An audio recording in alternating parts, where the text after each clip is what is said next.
first, live, local. This is Fox 12 Now.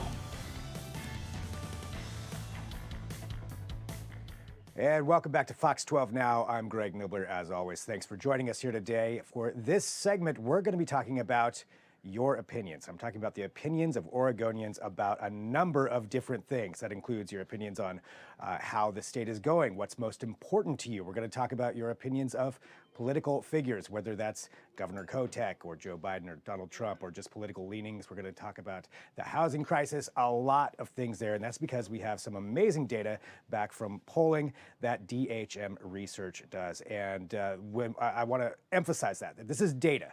So this is data from a wide range of people, from different political leanings, different demographics, lots of things there. So this is really encompassing a lot of different people to get a little bit of an idea of where people are thinking. And we've got John Horvick here right now from DHM Research. John, it's always great to have you on here. I love these segments because, again, emphasizing it's data. It's finding out, taking this aggregate number and figuring out where people are kind of leaning on different topics.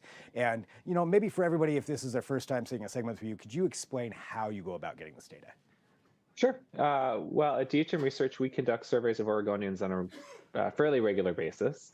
And this is work that we commission on our own. So we obviously do work for clients, but there are times when we're curious about what people are thinking and feeling out there, and we invest our own resources to go ask a representative group of Oregonians what they're thinking, feeling about any number of different things.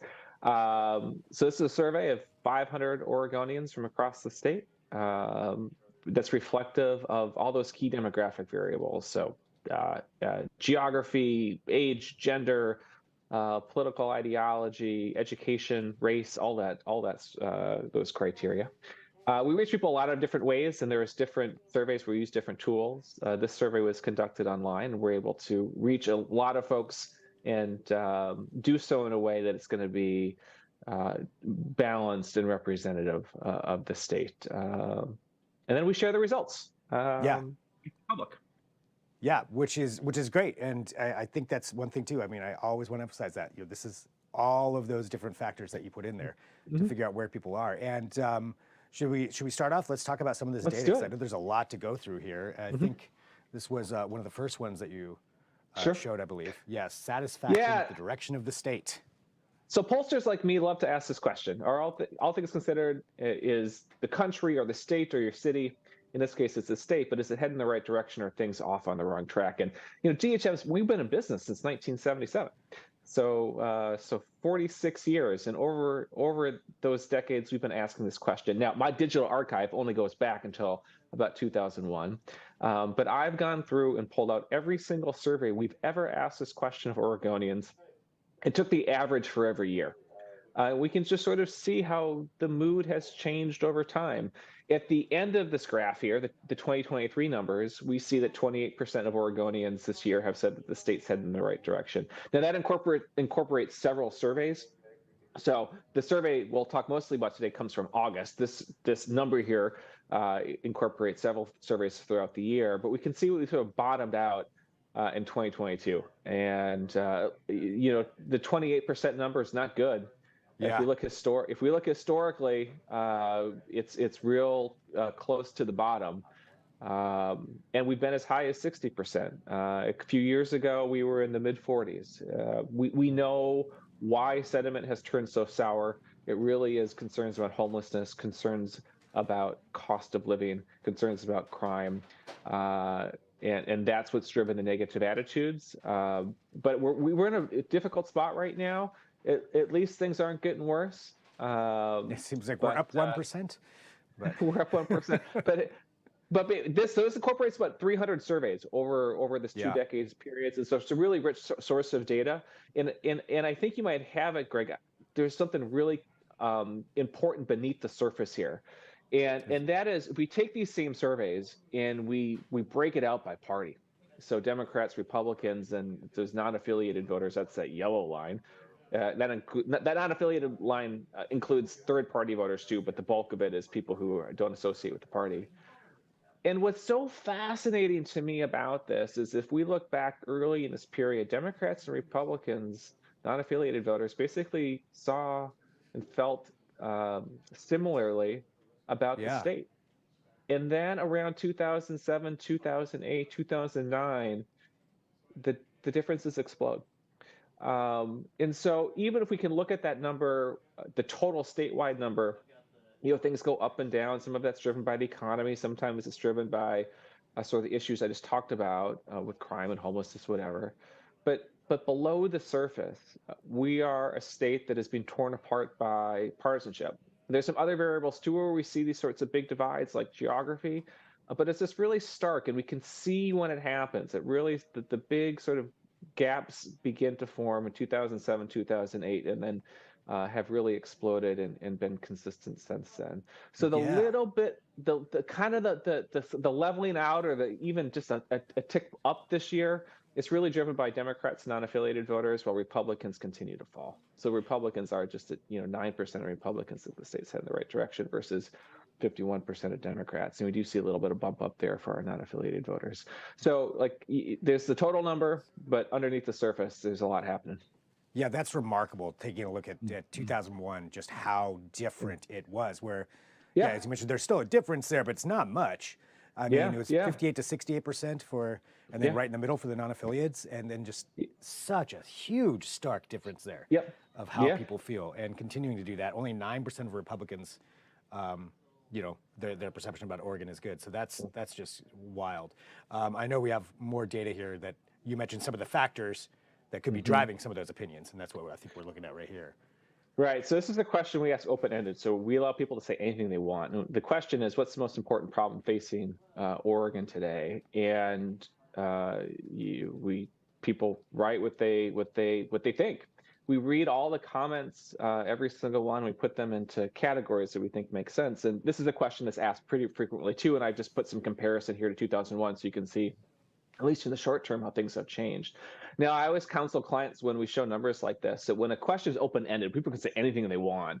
If you get more than 1 out of 5 people saying the same thing, that's a big deal. That's like a flashing yellow light that, that's an important issue to the community or to the state. So here we got a couple that are above that 20% threshold. And the number one, not going to surprise anybody, right, is homelessness. 41%, 4 out of 10 Oregonians, when they could say anything that they wanted as being the most important problem in the state, identify homelessness. You can't get that 41% number unless people in Portland are saying it, people down in Medford, folks on the east side of the mountains along the coast. You can't get that number unless Democrats and Republicans are both saying it, young and old. This is a feeling that's shared broadly across the state, and you can see it's doubled since 2021. And then the next down the list is crime. Crime, sort of a category of crime, public safety, policing, 25%, and that's doubled as well in the last couple of years. So those are really the issues that are, people feel strongly about, that really want their elected officials to do something about. Now, it doesn't necessarily mean that they all agree on what should be done, but Oregonians are really being clear about what they see as the problems that are facing the state. And it does seem like you see that reflected in at least a lot of initiatives to either repeal measures, advocate measures, change things. But yeah, homelessness, crime, drugs, lack of police, those, reflected right there in that data. I mean, it's obviously something that everybody's concerned about. Going on to the next one, and I want, again, to remind everybody, this is all data. So this is a wide range poll, asking a lot of people across all kinds of different categories here for Oregonians to get their opinions. And this one, I got to say, based on some of our previous interviews talking about data, doesn't surprise me that much, I guess. No, so of course people are interested, and as we are too, how are Oregonians feeling about key elected leaders? So here we have the current and former president and our current governor, Governor Kotek. And the question we ask is if people have a positive or negative impression of them. There's different ways to get at sentiment about leaders like this.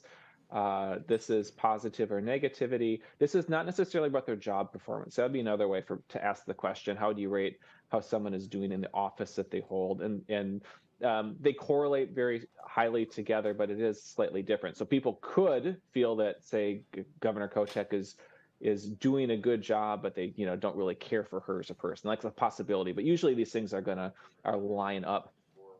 Right. But we can see here the numbers for all three of them are quite poor. So our positive responses are in that green color, and that's a lot smaller than the negative responses, which are in that orange color.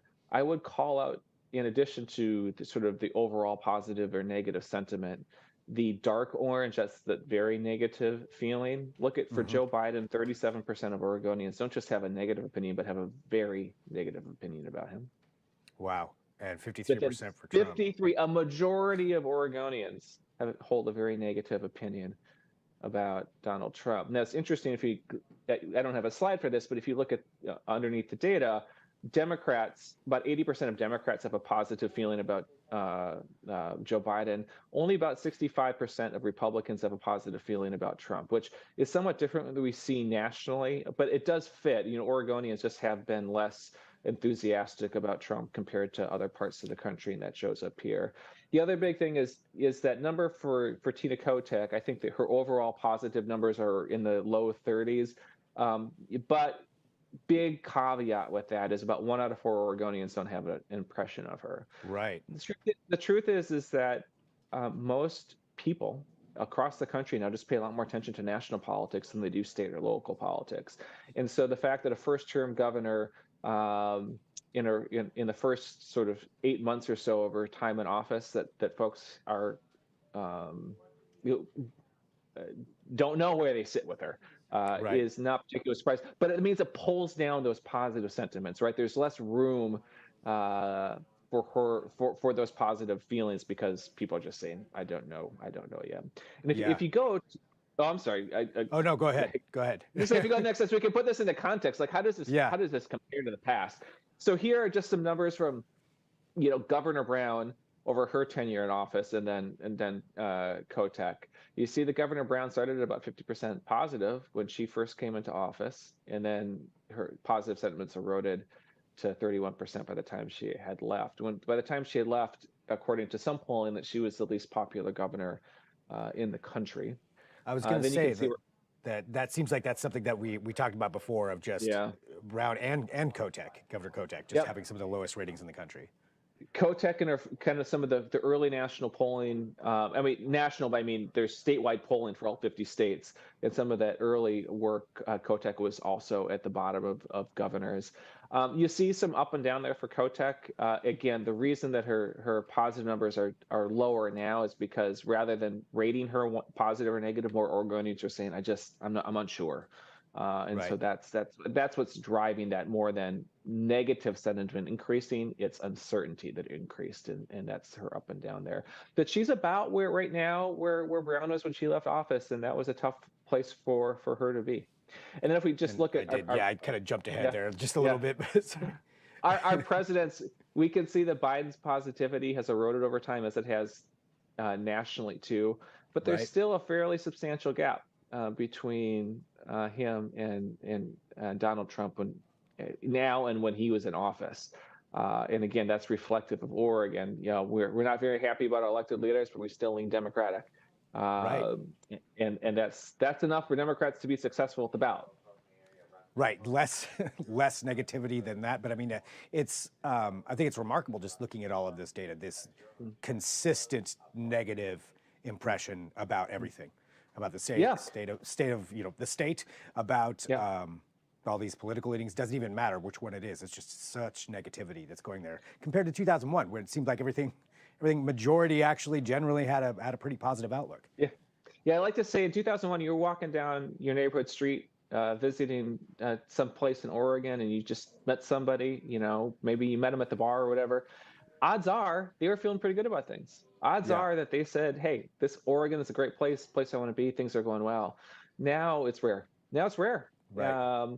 And also you sort of look at those partisan numbers, those Democrats versus Republicans, and you put that in context of how we see our elected leaders, right? There's just very little room for our elected leaders to grow in terms of their positive sentiment because Republicans just aren't going to say positive things about them. And it would be the reverse, right? Democrats aren't going to say positive things about a Republican right now. So like that elasticity, right, isn't there like it was in the past.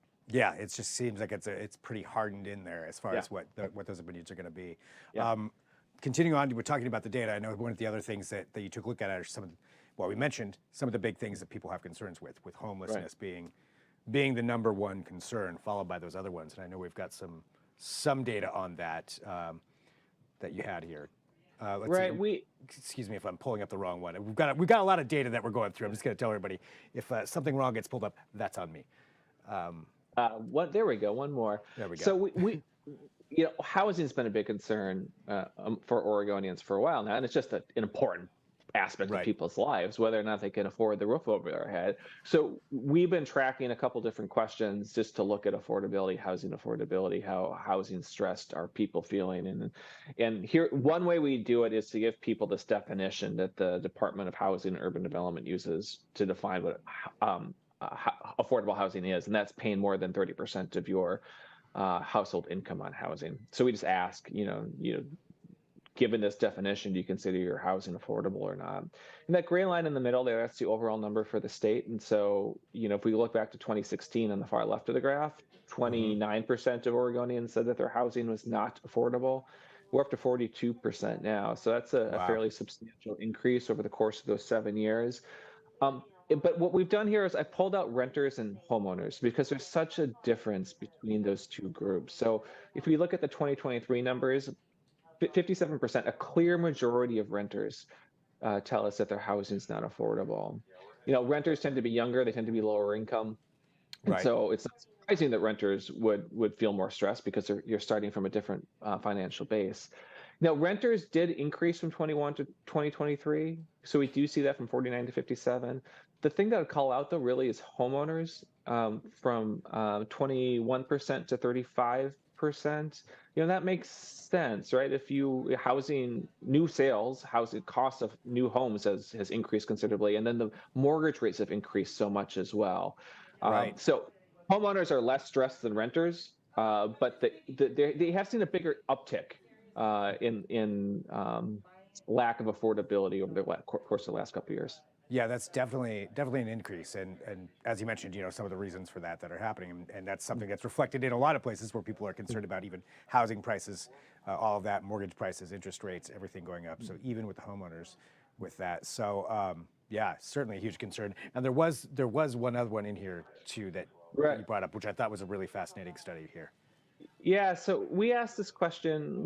It's been episodic, but once every year or two, and the question is, if you had an unexpected expense of $1,000, would you be able to pay your rent or mortgage on time?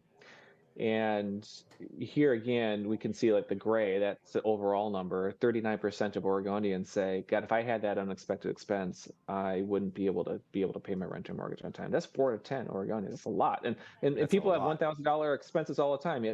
Like a car breaks down, medical bill, all sorts of things happen. We look at renters again, it's 65%, so nearly 2/3 of renters. And that's up from 49% in 2019. So that's huge. And again, we see an increase from homeowners too, although the real stress is with renters. So I get asked a lot. People wonder why Americans or Oregonians are rating the economy poorly when there's many economic indicators that suggest that things are going well.